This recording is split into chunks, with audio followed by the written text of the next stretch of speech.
problema. Pero at least safe tayo. So ayan, Thursday na at suspended pa din ang klase, pero dahil teacher tayo, kailangan natin maglinis para pag-resume ng klase, naka-ready ang classroom natin. Okay. So as you can see, konti na lang nilinisin ko dyan kasi hinarakot na ng barangay. Nauna na kasi pupunta dito ang aming SDRR coordinator. Siya na ang nakipag-coordinate sa barangay para matanggal na yung mga sanga-sanga na tumba. Para matanggal din yung mga nagkalat na basura, mga diaper. Sa totoo lang, ngayon lang talaga ako naghawak ng walis tingting. Kasi alam niyo naman sa bahay, prinsesa ako ni Padi, ano ba kayo? Wala na akong ibang maisip na sabihin, kantahan ko na lang kaya kayo. We're going up, up, up, we're going up, up, up, up, up, up, up, up, up, up. Lumagay naman, di ba?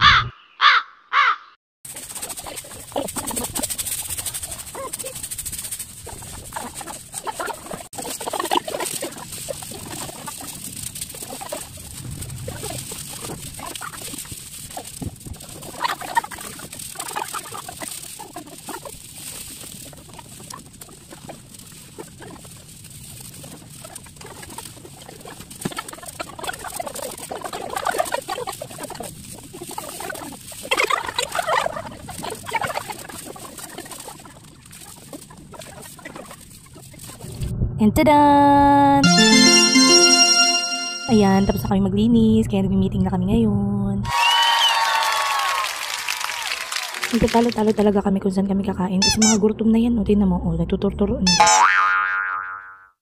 O, ayan, isa pa sa gutom na. Saro pa si doktora, ay naku, dapil na. Di man nga ni maanggo, tara na, magkaraka na kita. Di man nga ni maanggo, tara na, magkaraka na kita.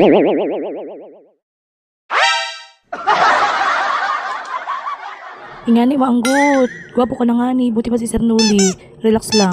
At dahil gabi nga ang gutom, magmang inasal tayo. Doon tayo sa Only Rice. Thank you. Please bring your work. Thank you. At sana naman kayo sa kuya.